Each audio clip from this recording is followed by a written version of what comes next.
to you all in a special program that we are going to conduct in the seminar hall of Aishwarya Multiple College.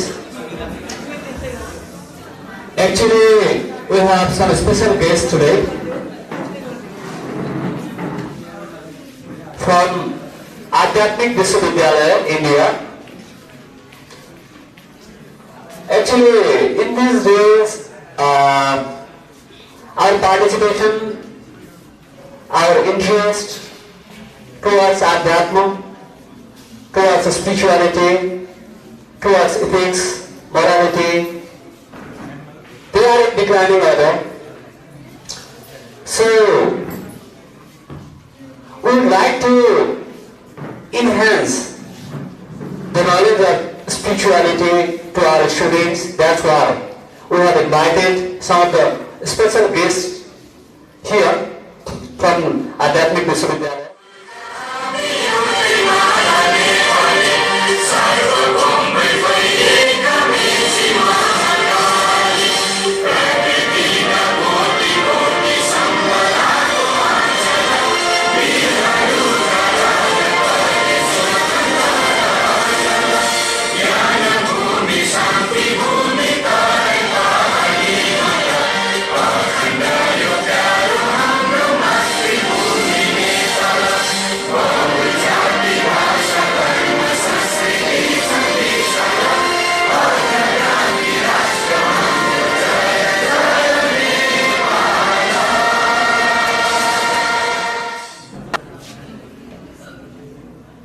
नमस्ते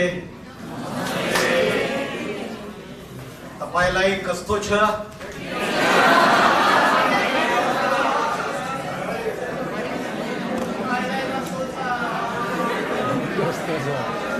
मुझे और एक नेपाली में और एक बात बोलना आता है तपाईको कहाँ बस्नुहुन्छ सही है ना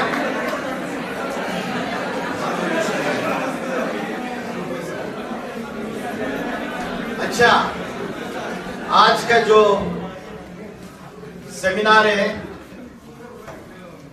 सेमिनार का टॉपिक है divine qualities and demonic traits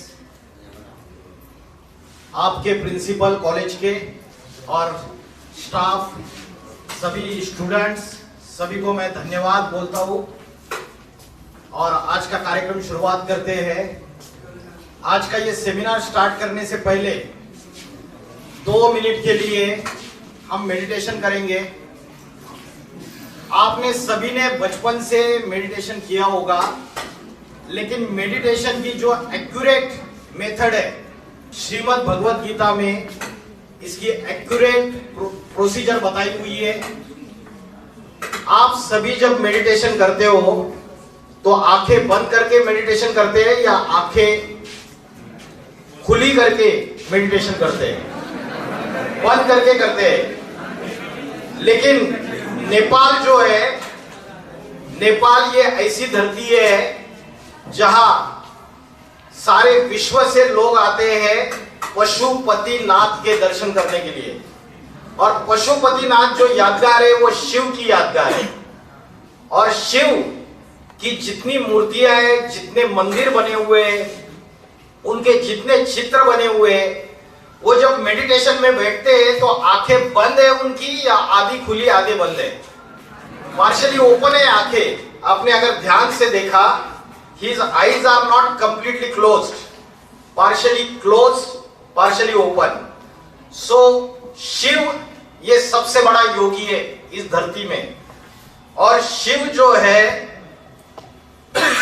deep meditation stage में हमको ये मैसेज देते हैं कि कभी भी मेडिटेशन कंप्लीट आंखें क्लोज करके नहीं करना है इन भगवत गीता चैप्टर नंबर 6 श्लोक नंबर 13 उसमें भगवान ने अर्जुन को मेडिटेशन ध्यान कैसे करना है बताया उसमें उन्होंने बोला संप्रेक्ष संप्रेक्ष ये संस्कृत वर्ड है इसका मीनिंग है आंखें खुली रखकर because in Bhagavad Gita God taught Arjun karma yoga what is the meaning of karma yoga karma means actions remaining in yoga means meditation while performing actions.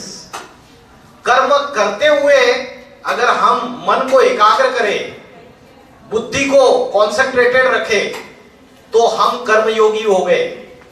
हम क्या करते, दिन में 5 मिनट 10 मिनट आंखें बंद करके बैठते, लेकिन जब हम आंखें बंद करके बैठते हैं तब कोई कर्म नहीं करते, और जब कर्म करते हैं तो हम मेडिटेशन नहीं करते। कर्म प्लस मेडिटेशन, ये कॉम्बिनेशन जो है इसको कर्मयोग कहते हैं। और भगवत गीता में कर्मयोग सिखाया। और आंखें बंद करके हम कोई भी कर्म नहीं कर सकते, अपनी बाइक भी चला नहीं सकते, हम आंखें बंद करके खाना नहीं खा सकते, हम आंखें बंद करके पढ़ाई नहीं कर सकते, हम आंखें बंद करके फुटबॉल नहीं खेल सकते। तो कर्म करते हुए मेडिटेशन में कैसे रहना है, इसलिए आज हम 2 मिनट के लिए प्रैक्टिस करेंगे। आपको सभी को सीधे बैठना है, कमर सीधी, पीठ सीधी, सिर सीधा। आपको सभी को centre point of the forehead यहां पे ध्यान लगाना है। इसको कहते हैं भ्रुकुटी, centre point of the forehead, उत्तम अंग भी कहते हैं इसको। यहां पे ध्यान लगाना है। जैसे आकाश में स्टार चमकता है, वैसे small star blinking in the centre point of the forehead आपको विजुअलाइज करना है। 2 मिनट के लिए आपको सारे थॉट्स को भगा देना है। जितने भी थॉट्स आ रहे, पॉजिटिव निगेटिव, उसको सबको भगा दो। Don't run away behind those thoughts. कोई भी आपका फेवरेट प्रिय मित्र याद नहीं आना चाहिए, प्रिय वस्तु याद नहीं आनी चाहिए, कोई घर में नई लग्जरियस कार खरीदी है वो भी याद नहीं आनी चाहिए, कोई प्रिय पदार्थ याद नहीं आना चाहिए। नेपाल में कौन सी मिठाई फेमस है, कौन सी मिठाई सबसे फेमस है नेपाल में, क्या नाम? सोन पापड़ी। अच्छा, तो सोन पापड़ी भी याद नहीं आनी चाहिए।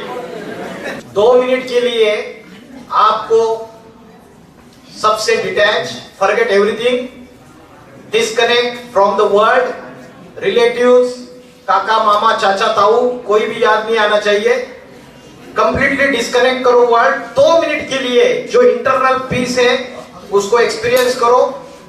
सीधे बैठो, centre point of the forehead, उसमें star is blinking in the centre point of the forehead, visualise करो।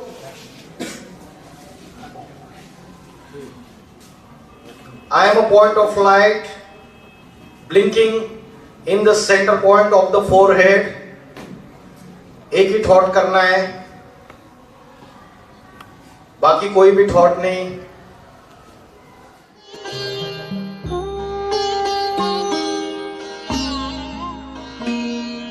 ज्योति बिंदु परमात्मा से है मेरी आत्मा, अब चल कर ले मिलन।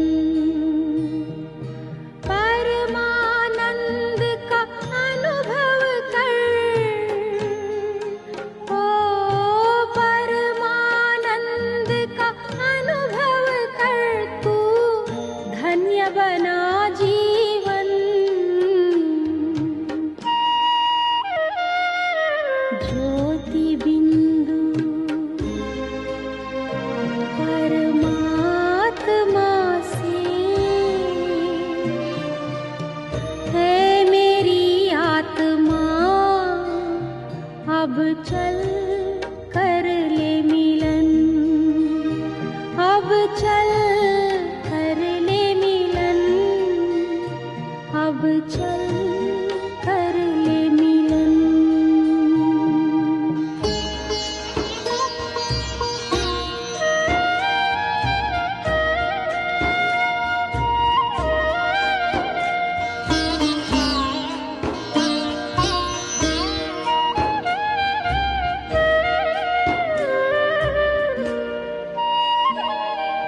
प्रभु की प्राप्ति का मूल मंत्र है संपूर्ण समर्पण। आज का जो टॉपिक है divine qualities and demonic traits, दैवी गुण और आसुरी प्रवृत्तियां। आसुर मीन्स, असुर का मीनिंग क्या है? राक्षस, डेमन, डेविल, शैतान। अलग अलग नामों से आप जान सकते हो। भगवत गीता चैप्टर नंबर 16, दैवी गुण और राक्षसी प्रवृत्तियां। अभी कौन सा युग चल रहा है? कलयुग।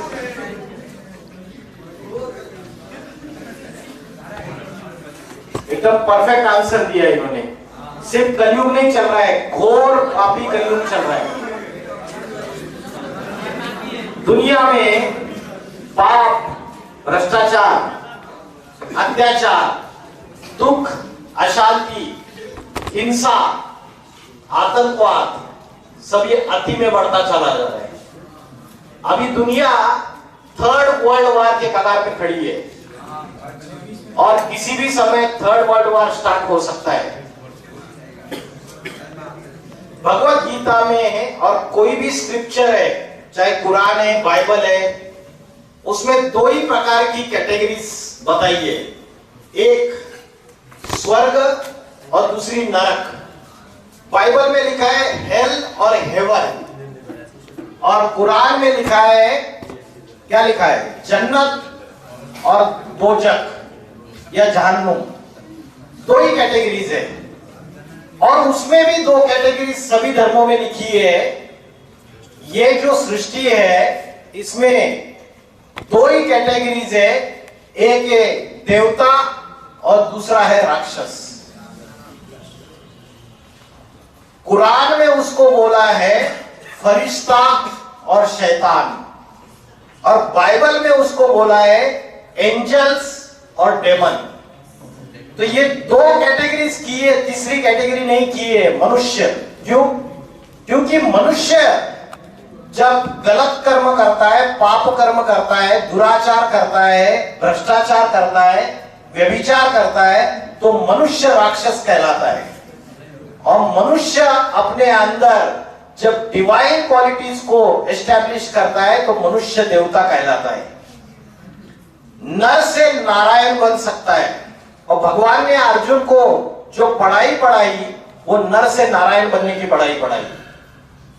ए नर अर्जुन, तू ऐसी करनी कर कि नर से नारायण बन जा, और ए नारी द्रौपदी, तू ऐसे कर्म कर कि नारी से लक्ष्मी बन जा।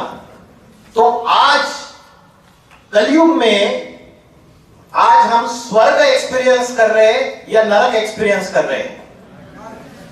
नरक में दुख होता है, नरक में झूठ होता है, नरक में पाप होते हैं, नरक में अशांति होती है, और ये सारे लक्षण ये कलयुग में आज हम एक्सपीरियंस कर रहे हैं। तो हम शास्त्रों में ऐसा सुनते हैं कि पाताल में कई राक्षस बैठे हुए हैं, नीचे बिलो द अर्थ, और ऊपर आकाश में कई देवताएं बैठे हुए हैं। ये जो बात बताई जाती है, ऐसे आकाश में ऊपर कई देवता नहीं है और नीचे पाताल में कई राक्षस नहीं है। पाताल में मतलब उनकी जो कॉन्शियस लेवल है, उनकी जो प्रवृत्तियां है, वो नीचे की लेवल की है, लोअर लेवल के है। और ऊपर आकाश में इसका मतलब उनकी कॉन्शियस लेवल हाईएस्ट है, उनकी स्पिरिचुअल लेवल हाईएस्ट है। तो ये मनुष्य ही देवता है और मनुष्य ही राक्षस है। शास्त्रों में एक गरुड़ पुराण की कथा बताई जाती है, और गरुड़ पुराण में बताते हैं कि जब नरक में जाएंगे मरने के बाद, तब किसी को कढ़ाई में तेल में उबला जाएगा, जैसे पकोड़े उबालते हैं, किसी को आग में जलाया जाएगा, और किसी को कोड़े बरसाए जाएंगे, किसी के ऊपर गर्म पानी फेंका जाएगा। तो अनेक अनेक प्रकार की सजाएं, ये सजाएं मनुष्य आज आज कलयुग में अनुभव कर रहा है। कभी भी भूकंप आते, अर्थक्वेक, मेरे ख्याल से नेपाल में भूकंप आया था 2012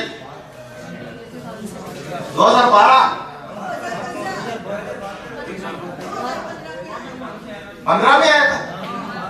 2015 तब मैं काठमांडू में था और मैंने एक्सपीरियंस किया था उस समय। तो आज जो प्रकृति है, नेचर है, नेचर के 5 एलिमेंट्स है। There are 5 elements of the nature. पता है किसी को? जल, वायु, अग्नि, पृथ्वी और आकाश। ये जो 5 एलिमेंट्स है, ये 5 एलिमेंट्स विकराल रूप धारण कर चुके हैं। Ferocious form, cruel form. अग्नि मतलब फायर, आपके घर में आप गैस स्टोव पे आग जलाते हो, उससे खाना बनता है, सुख देता है आपको। लेकिन वही अग्नि अगर विकराल रूप धारण करे, एटम बॉम्ब का ब्लास्ट हो जाएगा और पूरी बर्बादी हो जाएगी, डिस्ट्रक्शन, मास डिस्ट्रक्शन। वही अग्नि समुद्र में भी आग लग सकती है, जंगलों में भी आग लग सकती है। बीच में कैलिफोर्निया में आग लगी थी, अरबों का नुकसान हुआ था। तो अग्नि, वायु, जल, जल माना वाटर, सुनामी आता है। अभी नासा की प्रेडिक्शन है कि जल्दी अभी महासुनामी आएगा। तो पानी, वायु तत्व, वायु क्या करता है? बड़े बड़े तूफान लाता है, स्टॉर्म्स। आकाश तत्व, आकाश से उल्का बरसते हैं।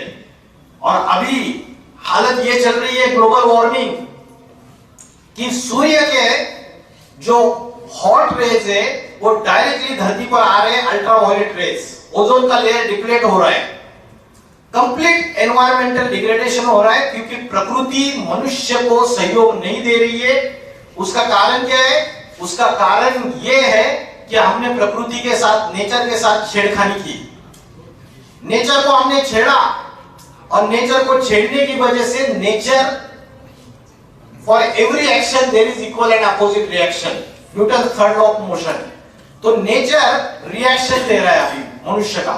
तो अभी हम जिस समय 2026 में दुनिया में बैठे हैं, हम ये ऐसा समय है, ये काल का चक्र ऐसा घूम चुका है। We are on the verge of the destruction. हम विनाश की तरफ अग्रसर है। और ये मैं नहीं बोल रहा हूं, ये नासा के और अमेरिका के बड़े बड़े साइंटिस्ट बोल रहे हैं। मैं उसका प्रूफ भी आपको एविडेंस दिखाऊंगा आगे चल के इसी लेक्चर में। तो ये दुनिया दो प्रकार, दो कैटेगरीज में डिस्ट्रीब्यूट हुई है, देवता और राक्षस। और उसमें भी जो सतयुग और त्रेता युग है, golden age and silver age, वहां डिवाइन क्वालिटीज वाले ह्यूमन बींग्स थे, उसको कहते हैं देवता। और द्वापर युग और Kalyug, copper age and iron age, वहां डेमन क्वालिटीज के मनुष्य है, जो हम सभी है। हमारे सबके अंदर रावण है या नहीं है? रावण का अर्थ है रुलाने वाला। रावयते इति लोकाहा, जो लोगों को रुलाता है वो रावण। कैसे रुलाता है? By way of action. कर्म ऐसे करेंगे कि दूसरों को रोना आएगा, दुख देंगे। वाचा से ऐसी वाणी बोलेंगे कि जिससे दूसरे को दुख होगा। और मन के थॉट से भी दूसरों को दुख दिया जाता है, आंखों से भी दूसरों को दुख दिया जाता है। कोई गलत दृष्टि से, कुदृष्टि से किसी स्त्री को देखते हैं तो वो दुख देना है या नहीं है? वो भी दुख देना है। तो रावण हम सबके अंदर है या नहीं है? किसी के अंदर ज्यादा बड़ा रूप है, किसी के अंदर छोटा रूप है, परसेंटेज अलग अलग है। और ये जो रावण का परसेंटेज अलग अलग है, ये रावण मतलब 5 विकार, ये 5 राक्षस है। ये कलयुग में एक कथा बताई जाती है कि कलयुग में कली राक्षस ने सबके अंदर प्रवेश कर लिया, एंटर कर लिया। ये कली राक्षस मतलब 5 विकार। और ये 5 विकार कौन से किसी को पता है?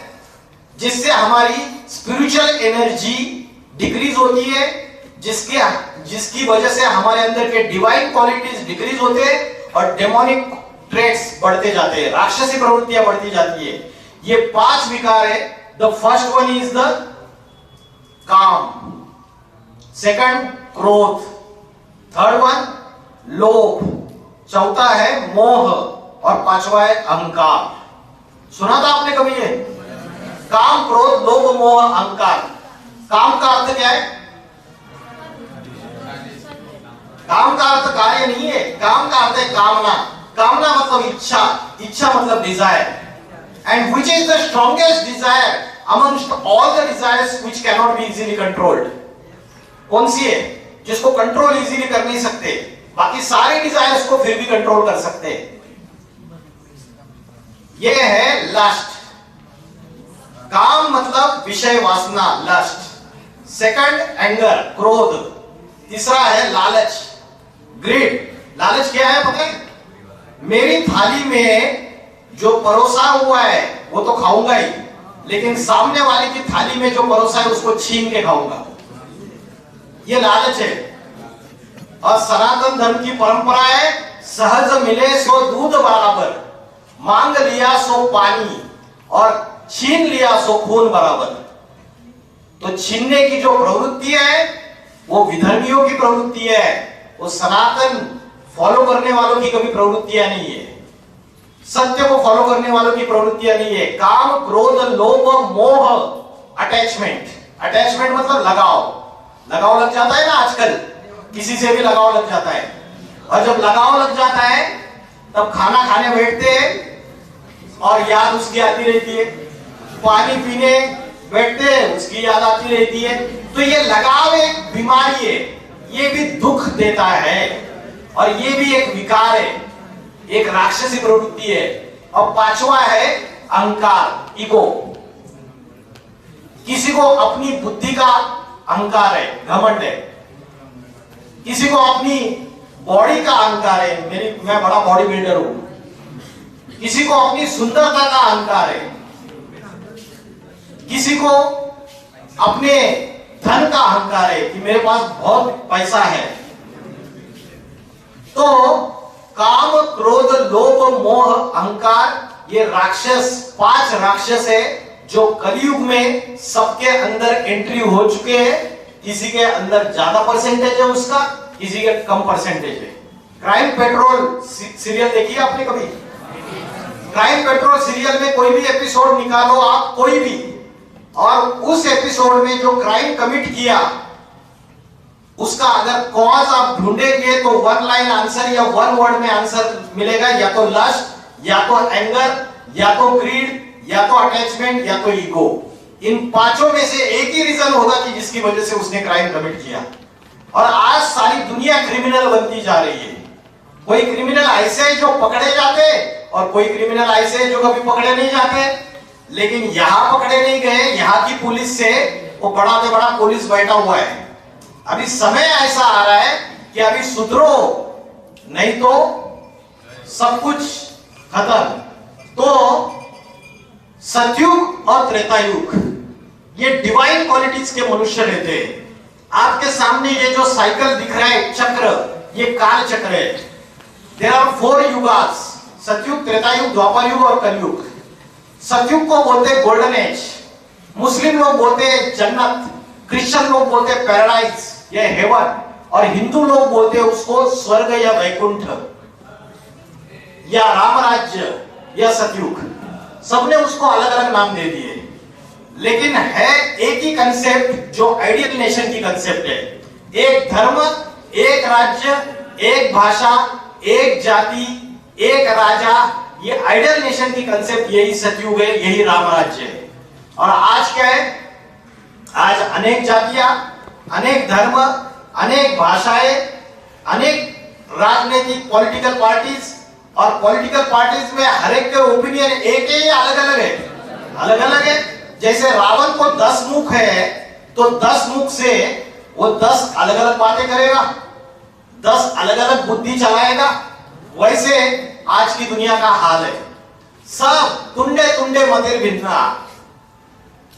हम जैसे कोई व्यक्ति अभी एक बात बोलता है और थोड़े समय के बाद दूसरी बात बोलते हैं, तो हम बोलते हैं उसको अरे ये 2 मुआ सांप है। ऐसी एक कहावत है हिंदी में, दो मुआ सांप है।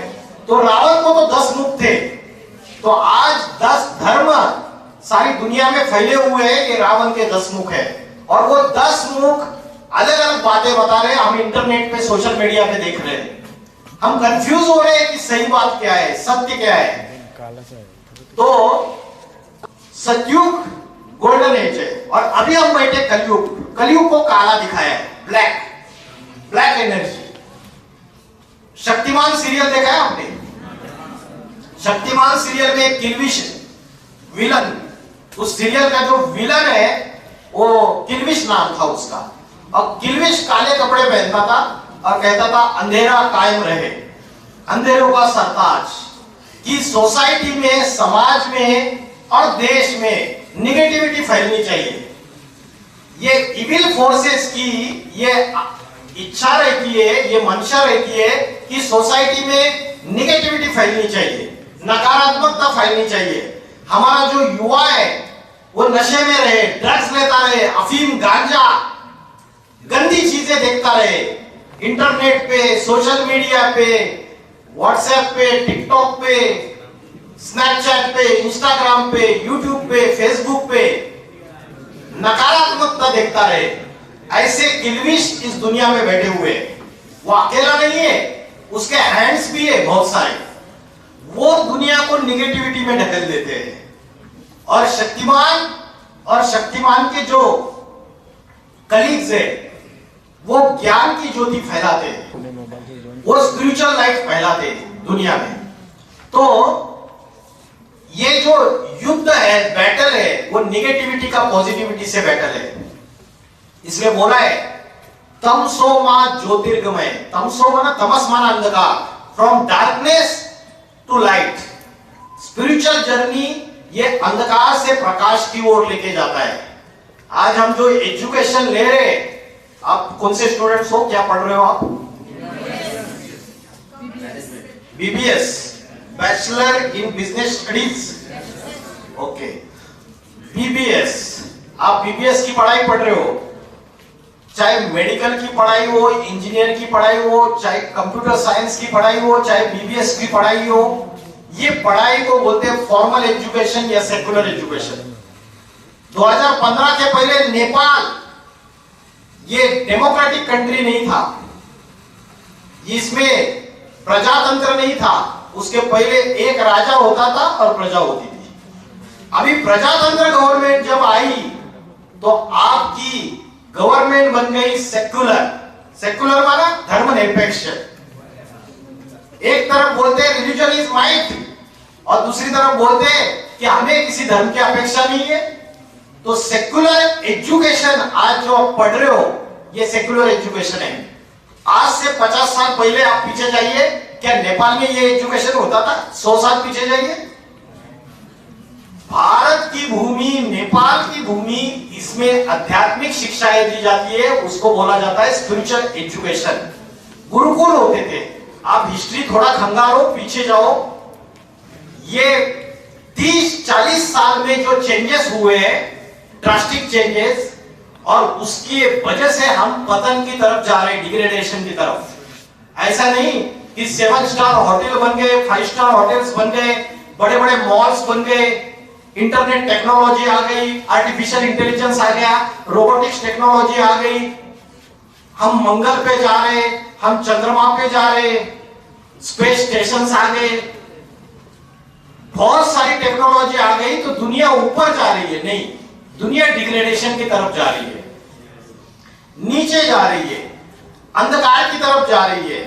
तो कलयुग जो है, घोर पापी कलयुग, इसमें जो मनुष्य है उनकी सूरत मनुष्य जैसी है, लेकिन उनकी सीरत जो है वो जानवर जैसी हो गई है। सीरत मीन्स कंडक्ट, चलन। सूरत मनुष्य की और सीरत जानवर जैसी।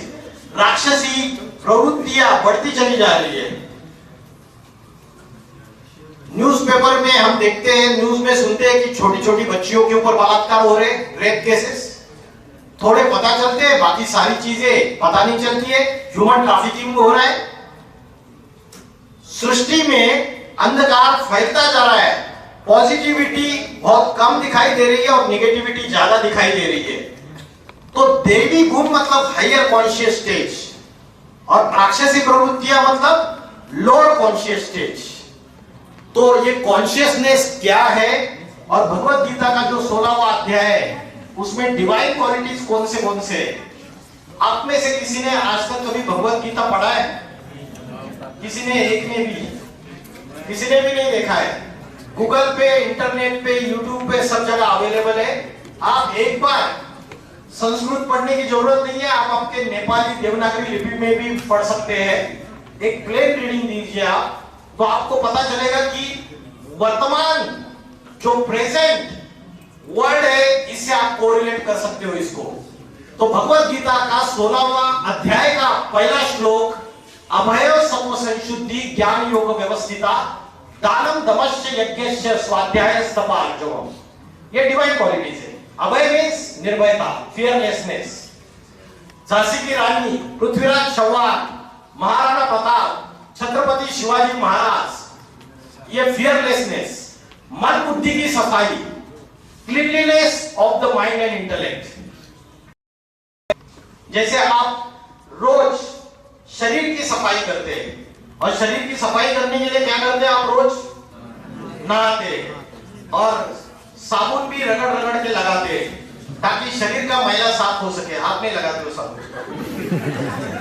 तो जैसे शरीर की सफाई करते हैं रोज के रोज, वैसे मन और बुद्धि, माइंड एंड इंटेलेक्ट की क्लीनलीनेस, क्लींसिंग जरूरी है या नहीं है? यस और नो? तो उसकी क्लींसिंग कैसे करनी है ये आज हमको पता नहीं है। उसकी क्लींसिंग इनका कहना है साबुन लगा के करनी है। कौन सा साबुन है वो? भगवत गीता में बोला है ज्ञान निर्धूत कल्मषा।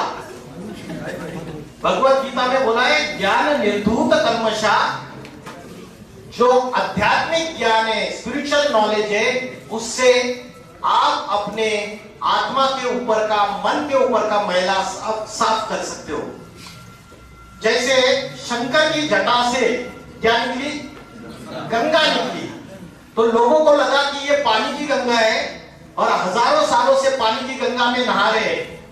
अभी प्रयागराज में महाकुंभ मेला हुआ और 40-50 करोड़ लोग उन्होंने डुबकी लगाई गंगा के पानी में। तो गंगा के पानी में नहाने से क्या सबके पाप कर्म भस्म हो गए क्या, या और बढ़ रहे? तो शंकर के जटा से जो गंगा निकली, that is not Ganga of water, ये ज्ञान गंगा है। It is a Ganga of knowledge, ये ज्ञान गंगा है। तो बुद्धि से ज्ञान गंगा निकली।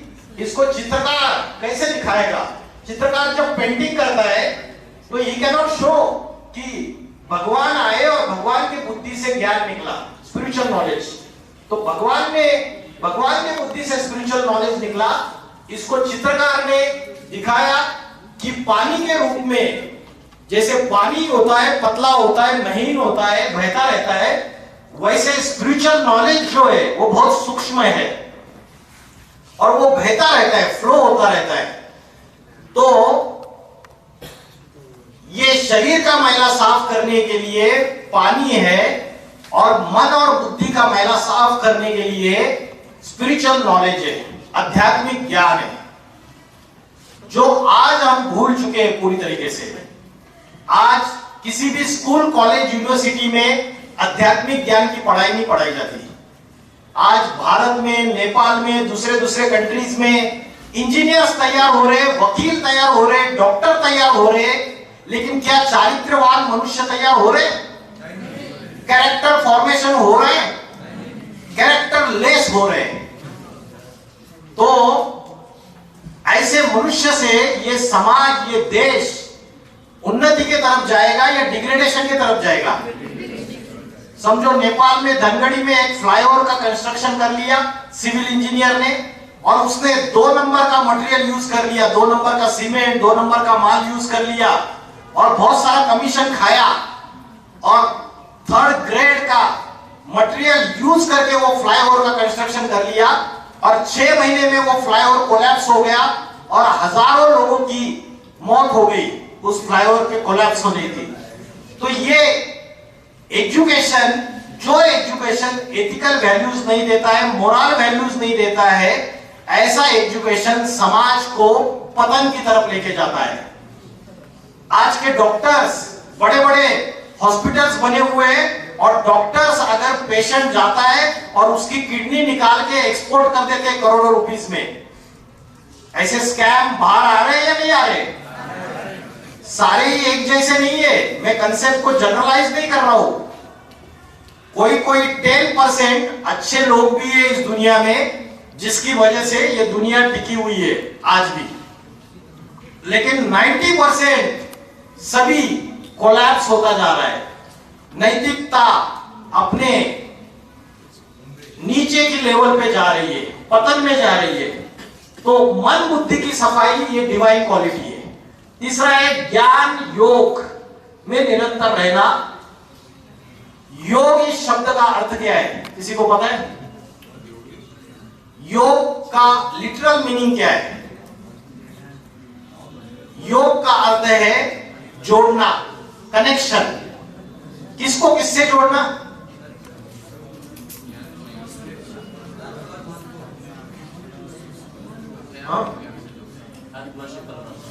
सर ने परफेक्ट आंसर दिया है। राघवेंद्र सर, रघु सर ने परफेक्ट आंसर दिया, तालियां बजाओ। क्योंकि सारे स्पिरिचुअलिटी का ये सार है, इसेंस। योग ये शब्द जो है वो आत्मा को परमात्मा से जोड़ने की बात है। आत्मा का परमात्मा से कनेक्शन, इसका अर्थ है योग। अब ये आत्मा क्या है, what is my real identity, who am I, इन सारे क्वेश्चंस के आंसर हम आगे देखेंगे। तो योग का अर्थ समझ में आया। तो डिवाइन क्वालिटीज कौन से भगवत गीता में? इंद्रियों का संयम, कंट्रोल, बॉडी कंट्रोल, मतलब control on our senses. Sense organs कौन से? आंख, नाक, कान, जिह्वा, त्वचा, ये सेंस ऑर्गन्स है। इसके ऊपर कंट्रोल। अभी भरपेट खाना खाया हुआ है और मुझे रसगुल्ला बहुत पसंद है, और मैं जैसे ही कॉलेज में एंट्री किया, प्रिंसिपल सर ने रसगुल्ला लेके सामने आ गए, सर रसगुल्ला ले लीजिए। अभी मेरे मन ने, मेरी बुद्धि ने बोला कि मत खाओ, पेट भरा हुआ है, अगर अभी खाओगे तो इंडाइजेशन हो जाएगा, जगह नहीं है पेट में। लेकिन मेरे जो सेंस ऑर्गन से और मेरे बाकी के ऑर्गन से ये कंट्रोल में नहीं है, मेरे मन और बुद्धि के। तो मेरी आंख ने रसगुल्ले को देखा और 1 सेकंड में मेरे मुंह में पानी आ गया, जिह्वा ललचायमान हो गई, वाह क्या रसगुल्ला है, बढ़िया।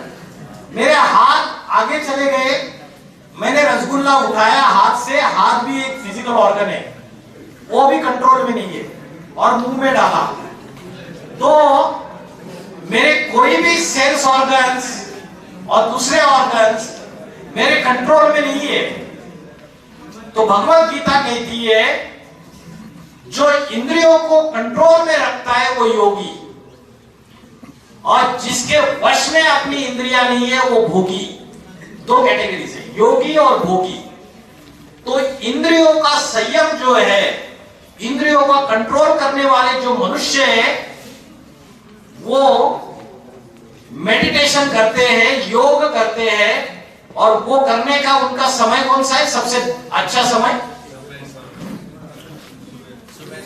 Early morning. अर्ली मॉर्निंग कितने बजे? अर्ली मॉर्निंग उसको बोलते हैं ब्रह्म मुहूर्त का समय। और ब्रह्म मुहूर्त का जो समय है वो अर्ली मॉर्निंग 2 बजे से लेके 4:45 बजे तक का समय है। 2 बजे से 4:45 बजे तक का समय है, वो ब्रह्म मुहूर्त का समय है। उस समय जो इंद्रियों को कंट्रोल करने वाले, मन को कंट्रोल में रखने वाले योगी लोग अभ्यास करते हैं मन को एकाग्र करने का।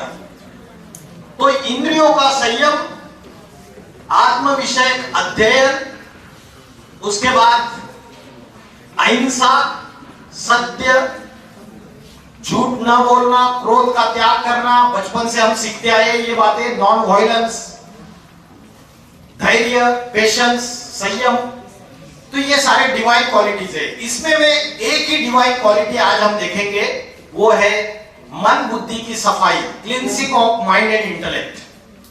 तो माइंड एंड इंटेलेक्ट की क्लींसिंग करने के लिए हमें ये पता चलेगा, हमें ये पता करना होगा कि आत्मा का भोजन क्या है।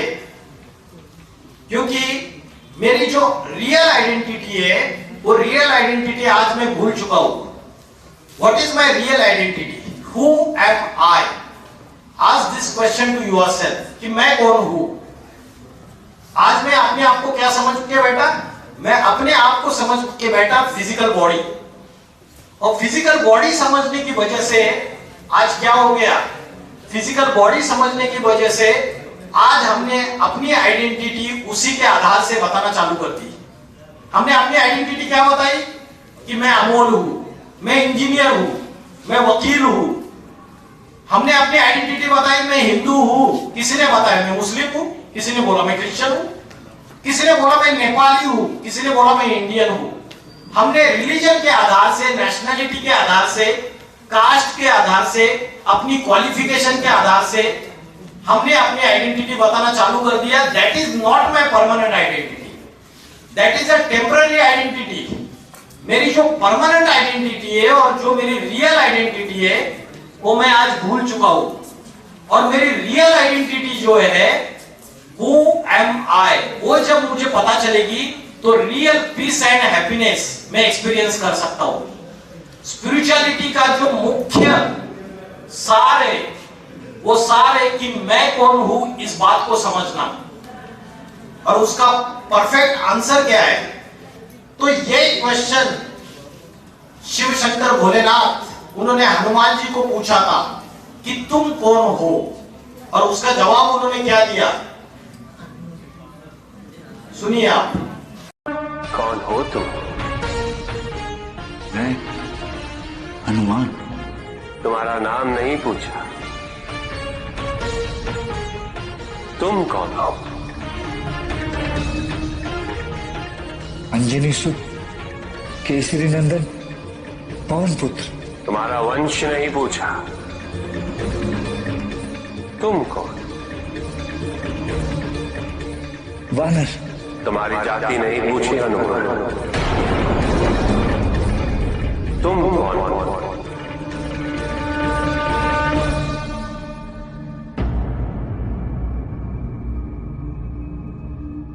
मुझे ज्ञात नहीं, मुझे केवल ये ज्ञात है कि मुझे कुछ ज्ञात नहीं। मुझे अभी यही ज्ञात है कि मैं स्वयं अज्ञात हूं। हनुमान जी को पूछा कि तुम कौन हो? हनुमान जी ने जवाब दिया, मैं हनुमान हूं। तो महादेव ने बोला, मैंने आपका नाम नहीं पूछा, तुम कौन हो? उन्होंने बोला, मैं पवन सुत अंजनी पुत्र हूं। उन्होंने बोला, मैंने आपका वंश नहीं पूछा, तुम कौन हो? उन्होंने बोला, मैं वानर हूं।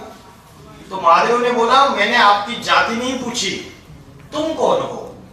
तो हनुमान जी ने कहा, मुझे खुद ज्ञात नहीं है मैं कौन हूं, मैं भूल चुका हूं पूरी तरीके से मैं कौन हूं। तो अर्जुन भी, भगवत गीता में अर्जुन भी अपनी असली आइडेंटिटी को भूल चुका था, और उसकी वजह से डिप्रेशन में गया था, युद्ध से भाग रहा था, बैटलफील्ड से, कि मैं युद्ध नहीं करूंगा। तो भगवान ने अर्जुन को उसके सेल्फ रियलाइजेशन के, सेल्फ अवेयरनेस के टेक्निक्स बताए कि तुम कौन हो। तो मेरी असली आइडेंटिटी क्या है? कि मैं फिजिकल बॉडी नहीं हूं, मैं एक आत्मा हूं। ये मेरी असली आइडेंटिटी है। आत्मा की नॉलेज हम अभी भूल गए, लेकिन भगवत गीता कंप्लीटली बेस्ड है आत्मा के ऊपर। और आत्मा के लिए क्या बोला है? नैनन छिंदन्ति शस्त्राणि नैनन दहति पावक। उसको शस्त्र काट नहीं सकते, अग्नि उसको जला नहीं सकती, न क्लेदन त्यापो न शोषयति मारुता, उसको जल भिगो नहीं सकता और वायु उसको सुखा नहीं सकता। आत्मा अजर अमर अविनाशी है, इमॉर्टल है, मरती नहीं है, लेकिन शरीर मरता है। शरीर मरता है, इसलिए मरने के बाद उसको जमीन में गाड़ देते या आग में जला देते हैं। लेकिन आत्मा कभी मरती नहीं, हम रोते रहते हैं क्योंकि हमारा लगाव, झुकाव, अटैचमेंट शरीर से होती है। उसकी असली आइडेंटिटी आत्मा है। आत्मा एक सेकंड में दूसरे मां के गर्भ में प्रवेश करती है। इस स्पिरिचुअल नॉलेज को नहीं होने की वजह से हम दुखी होते हैं। भगवत गीता में भगवान अर्जुन को बोलते हैं अशोचान व शोचस्सम, जिसका शोक, जिसका दुख नहीं करना चाहिए उसका तू दुख कर रहा है, शोक कर रहा है। जरूरत नहीं है, क्योंकि जो मरा वो आत्मा है, उसने तुरंत दूसरी बॉडी को सिलेक्ट किया है। जैसे आज मैं ये कुर्ता जैकेट पहन रहा हूं और कल मैं चेंज कर लूंगा, वैसे आत्मा शरीर रूपी वस्त्र को बदलती है। एक शरीर रूपी वस्त्र धारण करती है, उसका त्याग करती है, फिर दूसरा शरीर रूपी वस्त्र धारण करती है। This is the cycle of birth and death, rebirth again. और इस रीबर्थ के साइकिल में हम कई जन्मों से आते जा रहे हैं। और ये जो विशियस साइकिल है, इस विशियस साइकिल में हम फंस चुके हैं पूरी तरीके से। कैसे फंस चुके कि पिछले जन्म में अगर कोई चोर था, पिछले जन्म में चोरियां करता था और उसकी मृत्यु होने के बाद अभी उसको नया शरीर मिल गया, तब वो जो छोटा बच्चा रहेगा 5 साल का, तो 5 साल की उम्र से ही स्कूल में छोटी छोटी चोरियां करना चालू करेगा। क्योंकि आत्मा एक शरीर छोड़कर जब दूसरा शरीर लेती है तो आत्मा के साथ साथ क्या ट्रैवल करता है? आत्मा अकेले जाती है या उसके साथ कुछ ट्रैवल भी करता है? क्या ट्रैवल करता है? हाँ जी, क्या ट्रैवल करता है आत्मा के साथ साथ? इन्होंने बोला मन ट्रैवल करता है, और परफेक्ट आंसर है। और क्या ट्रैवल करता है? मन भी ट्रैवल करता है, बुद्धि भी ट्रैवल करती है, और संस्कार भी ट्रैवल करते हैं। मन, बुद्धि, संस्कार, ये तीनों चीजें ट्रैवल करती है। जैसे एक हैंडसेट में डेटा कार्ड में डेटा है, मूवीज है, वीडियोज है, पिक्चर्स है, इमेजेस है, कोई वर्ड फाइल से, और ये डेटा मुझे दूसरे हैंडसेट में जब ट्रांसफर करना है तो ये मेमोरी कार्ड निकाल के दूसरे हैंडसेट में डाला जाता है। तो ये स्टोरेज स्पेस है। वैसे मन, बुद्धि और संस्कार ये स्टोरेज स्पेस है आत्मा की। और पिछले जन्म में हमने जो भी अच्छे बुरे कर्म किए, ये माइंड, इंटेलेक्ट और संस्कार इसमें स्टोर है। और ये ट्रांसफर होती है सारी की सारी फाइल्स जब हम नेक्स्ट बर्थ लेते हैं। तो आत्मा एक शरीर छोड़ के दूसरा शरीर धारण करती है, तो पिछले जन्म के जो पाप कर्म है, जो गलत संस्कार है, वो भी दूसरे जन्म में ट्रैवल करते हैं। जैसे कार का एग्जांपल है, कार के ड्राइवर का भोजन और कार का भोजन एक है या अलग अलग है? कार का भोजन अलग है, उसको पेट्रोल डीजल चाहिए, और ड्राइवर का भोजन अलग है। In the similar manner physical body made up of flesh and bones, physical body made up of flesh and bones, इसका भोजन अलग है और आत्मा का भोजन अलग है ना? आत्मा का भोजन क्या है? What is the food of the soul? किसी को पता है? आत्मा का भोजन है, 2 भोजन है आत्मा के। पहला है spiritual knowledge and second one is the योग, मेडिटेशन, आत्मा का परमात्मा से कनेक्शन। ये 2 आत्मा के भोजन है। क्यों? परमात्मा से कनेक्शन जोड़ने से भोजन कैसे प्राप्त होगा? परमात्मा जो है वो ज्ञान का सागर है, ocean of the spiritual knowledge, पवित्रता का सागर है, ओशन ऑफ द प्यूरिटी, वो प्रेम का सागर है, शांति का सागर है, सुख का सागर है। उसके पास सारी डिवाइन क्वालिटीज है, और हमारे पास डिवाइन क्वालिटीज नहीं है। अभी कलयुग में राक्षसी प्रवृत्तियां बढ़ रही है। जब हम हमारे बुद्धि का कनेक्शन उससे लगाएंगे तो उसकी डिवाइन क्वालिटीज हमारे अंदर आ जाएगी। अभी हम कनेक्शन किससे जोड़ते हैं? सवेरे से लेकर रात तक या तो इंस्टाग्राम, या तो स्नैपचैट, या तो टिकटॉक। तो हम कनेक्शन जिससे जोड़ते हैं उसकी एनर्जी हमें मिलेगी। अगर उसकी एनर्जी खुद की लोअर है, उसकी बैटरी खुद डिस्चार्ज है, तो डिस्चार्ज बैटरी से हम एनर्जी ले रहे हैं, हमारी भी बैटरी डिस्चार्ज है, तो दोनों बैटरी ड्रेन हो जाएगी। ड्रेन मतलब कंप्लीटली डिस्चार्ज। तो आज हमारी हालत यह है कि हम अपने बुद्धि का कनेक्शन ऐसों से जोड़ रहे हैं जो खुद उनकी फ्रीक्वेंसी लोअर है।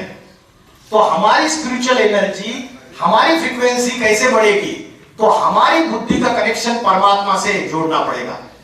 हाईएस्ट कॉन्शियसनेस, शिव का अर्थ है हाईएस्ट कॉन्शियसनेस, जो परम आत्मा है। परम मीन्स हाईएस्ट, और आत्माओं में जो सबसे हाईएस्ट है उसको बोलते हैं परमात्मा।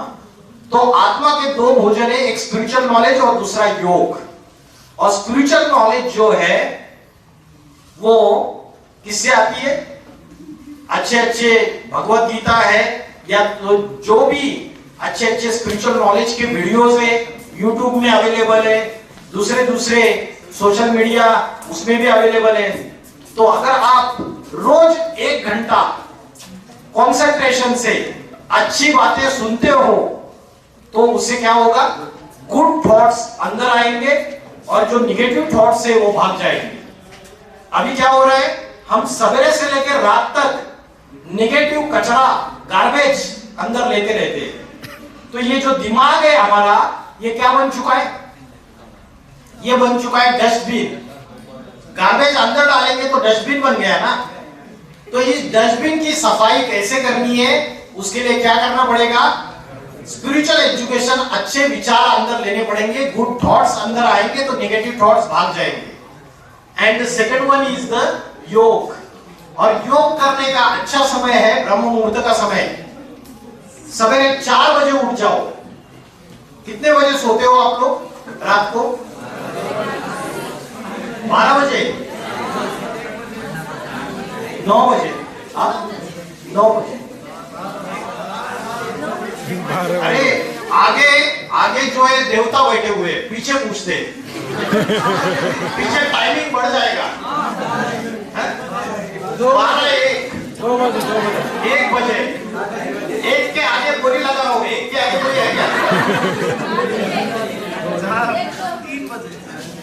तो शास्त्रों के अनुसार जो रात का समय है उसको कहते हैं राक्षस काल। रात के 9:30 बजे से लेकर 12:30, 1 बजे तक का जो समय है उसको राक्षस काल कहते हैं। और उस समय अगर मनुष्य जगता है तो उसके अंदर सारी डेमोनिक राक्षसी प्रवृत्तियां उसके अंदर आ जाएगी। उस समय गंदे गंदे वेब सीरीज देखते हैं, एडल्ट कंटेंट, उसके बाद या तो वीडियो गेम्स खेलेंगे, वो उसको मार रहा है, शूट कर रहा है। तो जैसी चीजें हम आंखों से देखेंगे वैसे ही हम बनेंगे। Law of attraction, as you think so you become, as you imagine so you create. जैसा आप सोचते हो वैसे आप बनते हो, जैसे थॉट्स आप करते हो वैसा यूनिवर्स आप तैयार करते हो अपने लिए प्रैक्टिकल। तो स्पिरिचुअल नॉलेज और योग ये दोनों आत्मा का भोजन है। आत्मा कहाँ रहती है? आत्मा इस शरीर में कौन से स्थान पे रहती है और आत्मा का ध्यान कैसे करना है? आपने यहाँ टीका लगाया है, यही क्यों लगाया? नाक पे क्यों नहीं लगाया? यहाँ क्यों नहीं लगाया? यहाँ क्यों नहीं लगाया? क्योंकि आत्मा यहाँ रहती है। भारत के और प्राचीन ऋषि मुनि जो है, नेपाल की धरती भी ये अखंड सारा का सारा ये प्रदेश है, ये प्राचीन ऋषि मुनियों का प्रदेश था। इसको बहुत आध्यात्मिक महत्व है, आज भी है, पहले भी था। तो भारत के और नेपाल में जो जितने भी ऋषि मुनि थे, इन्होंने द्वापर युग से ये पता चला इनको कि मनुष्य बॉडी कॉन्शियसनेस में आ रहा है, तो उसको आत्मा का ध्यान रहे, इसलिए ये बिंदी लगाने की, टीका लगाने की ट्रेडिशन शुरुआत हुई। आज ये ट्रेडिशन रह गई और हम इसका स्पिरिचुअल सीक्रेट भूल गए कि आत्मा यहां रहती है। तो आत्मा का ध्यान यहां पे करना चाहिए, centre point of the forehead. तो सवेरे 4 बजे उठ के आप इस पॉइंट पे आपको ध्यान करना है। जैसे आकाश में छोटा सा स्टार चमक रहा है, small star blinking in the centre point of the forehead, आपको विजुअलाइज करना है। और 15 मिनट 20 मिनट आधा घंटा अभ्यास करो आप, और बाकी सारे वर्ड से अपने आप को डिस्कनेक्ट करो, सबको भूल जाओ। I am point of light blinking in the centre point of the forehead, मैं आत्मा भ्रुकुटी के मध्य में चमकता हुआ सितारा हूं। इसको करने से क्या होगा? इसको करने से आपका मन, आपकी बुद्धि एक पॉइंट पे एकाग्र हो जाएगी। और आत्मा में ट्रिमेंडस पावर है। आत्मा की ओरिजिनल कैरेक्टरिस्टिक है आनंद, शांति, पवित्रता, सुख। तो स्पिरिचुअलिटी आपके अंदर आएगी, पवित्रता अंदर आएगी, पीस, हैप्पीनेस, सब कुछ आपके अंदर आएगा। तो आज हम शांति बाहर की दुनिया में ढूंढ रहे हैं, शांति हम साधनों में ढूंढ रहे हैं कि मेरे को आईफोन मिलेगा तो मेरी जीवन बड़ा खुश हो जाएगा, सुखी हो जाएगा। लेकिन आईफोन मिलने के बावजूद हम सुखी नहीं होते, खुश नहीं होते।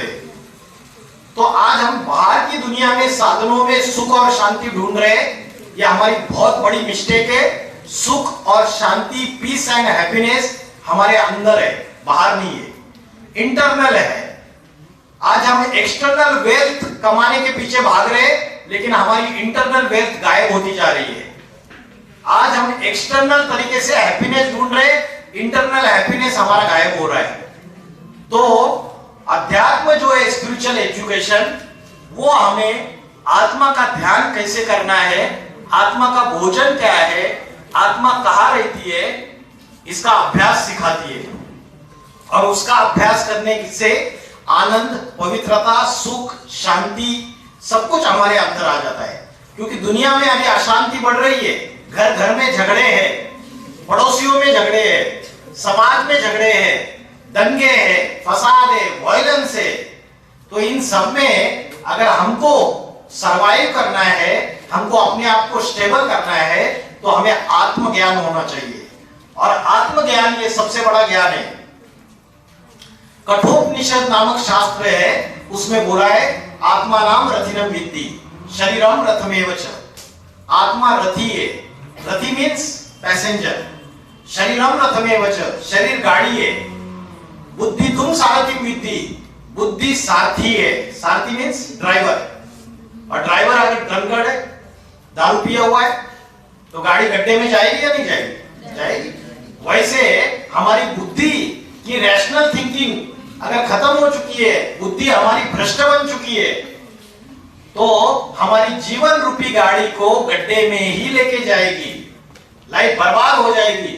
अभी कितने सारे भारत के अंदर भी कितने सारे युवा है, वो आज देखेंगे इंजीनियरिंग कर रहे, बड़ी बड़ी डिग्रियां ले रहे, और बाद में de addiction centres, rehabilitation centre में भर्ती हो रहे।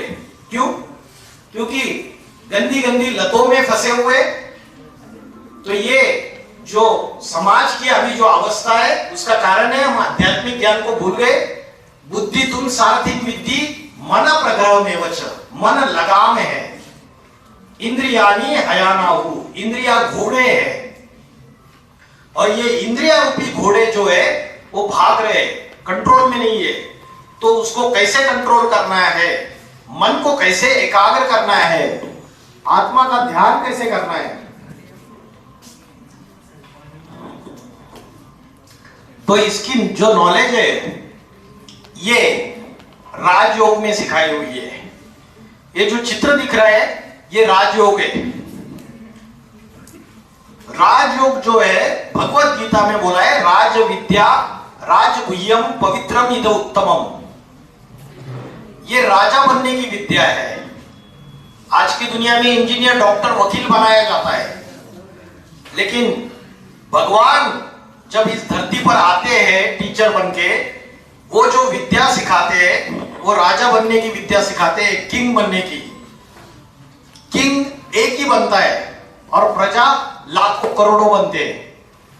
तो भगवान ने आके ये राजा बनने की विद्या कब सिखाई, कौन सा समय है वो, और ये राजयोग क्या है, ये राजयोग में ये व्यक्ति आत्मा का ध्यान कर रहा है, सवेरे जल्दी ब्रह्म मुहूर्त के समय में उठ के, और परमात्मा को याद कर रहा है। वो जिस आसन पे बैठा हुआ है, ये आसन 4 पिलर्स के ऊपर बेस्ड है। इसका पहला पिलर है ब्रह्मचर्य। ब्रह्मचर्य means celibacy. Celibacy means self control, control on your senses. तो आज तो ब्रह्मचर्य जो है वो पूरी तरीके से खत्म हो रहा है। आज की जो युवा है वो क्या समझते, आज अपने इंद्रियों से वो जो कर्म कर रहे हैं जिससे शक्ति पूरी बर्बाद हो रही है, जो मनुष्य की रज और वीर्य की जो पावर होती है वो खत्म होती जा रही है। मास्टरबेशन, मास्टरबेशन से ब्रह्मचर्य की जो शक्ति है वो पूरी खत्म हो रही है। जबकि मेडिकल साइंस बोलता है ये तो अच्छी बात है, इससे स्वस्थ रहते, लेकिन अध्यात्म बोलता है वीर्य नाश ये मृत्यु के समान है।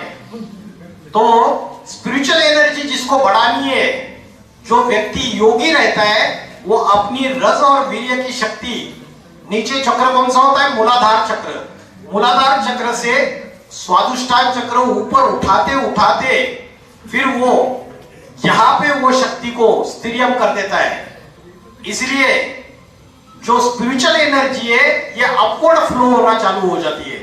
अभी हमारी स्पिरिचुअल एनर्जी हम डाउनवर्ड फ्लो करके उसको डिस्चार्ज कर रहे हैं, और उसकी वजह से हमारी जो पावर है वो कमजोर हो रही है।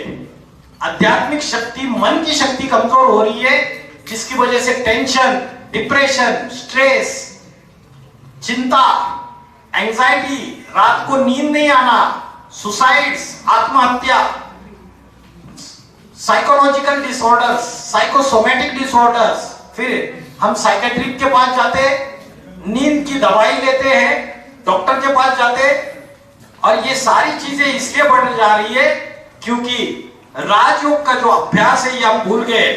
तो राजयोग का फर्स्ट पिलर है ब्रह्मचर्य, सेकंड है शुद्ध अन्न। शुद्ध अन्न, जैसे खाओगे अन्न वैसे बनेगा मन, और जैसे पियोगे पानी वैसी होगी वाणी। अन्न का मन से कनेक्शन है, as a food so the mind.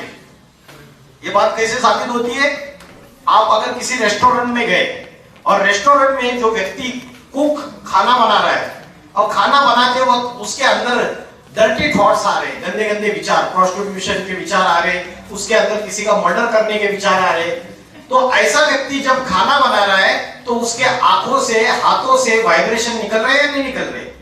Vibration निकल रहे, उस वाइब्रेशन का इफेक्ट उस फूड के ऊपर हो रहा है, एब्सॉर्ब करते हैं फूड वाइब्रेशंस को, और वो फूड जब हम कंज्यूम करते हैं, हम जब वो डिश खाते हैं, तो हमारे अंदर भी वो वाइब्रेशंस आते हैं गंदे गंदे। तो जैसे खाओगे अन्न वैसे बनेगा मन। तो अन्न जो है, आज जो हम बाहर की दुनिया में रेस्टोरेंट्स में, होटल में जो खाना खा रहे हैं, उससे हमारी मन बुद्धि खराब हो रही है। अपने घर में माँ के हाथ का बनाया हुआ भोजन खाना चाहिए। अगर माँ ईश्वर की याद में अच्छी अवस्था में वो भोजन बनाती है, तो उससे घर में जितने भी मेंबर्स हैं उनके अंदर सुख, शांति, आध्यात्मिक शक्ति अपने आप आएगी। तीसरा है डिवाइन क्वालिटीज, थर्ड पिलर, और चौथा है सत्संग। कलयुग में 2 दोष है। कौन से 2 दोष है? कलयुग में 2 दोष है, अन्न दोष और संग दोष। Good company and bad company. तो आज जो समाज का पतन हो रहा है वो बैड कंपनी की वजह से। तो सत्संग, सत्संग मतलब सत्य का संग, और बोला है सत्यम शिवम सुंदरम, स्पिरिचुअल नॉलेज देता है। इसलिए शास्त्रों में बोला है गुरु ब्रह्मा, गुरु विष्णु, गुरु देव महेश्वर, गुरु साक्षात परब्रह्म। तो भगवान गुरु बन के, टीचर बन के आता है, तभी ये ट्रांसफॉर्मेशन हो सकता है फ्रॉम कलयुग टू सतयुग। अदरवाइज कलयुग से सतयुग तक ट्रांसफॉर्मेशन नहीं हो सकता। आज के पॉलिटिकल लीडर्स, आज के celebrities, actors, football players, cricket players, इस दुनिया को ट्रांसफॉर्म नहीं कर सकते।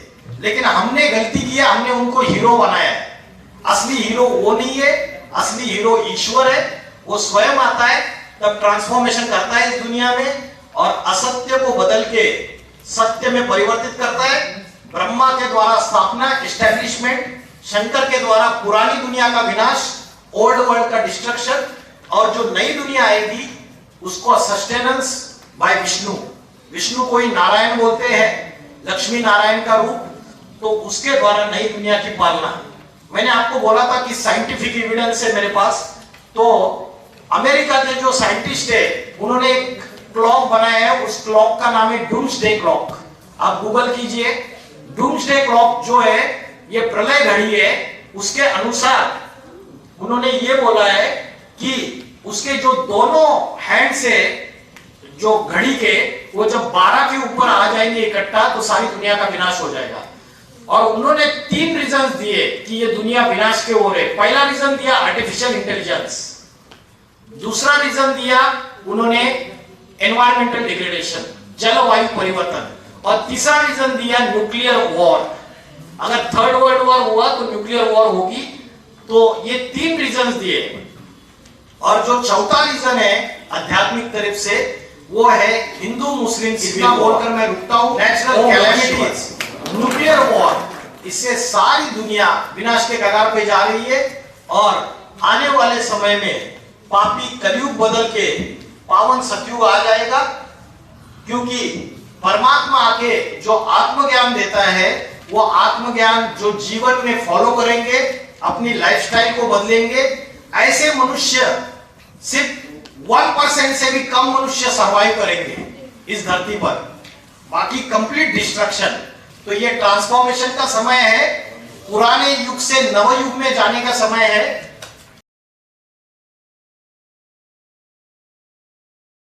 हम लोग दिल्ली से आए हैं।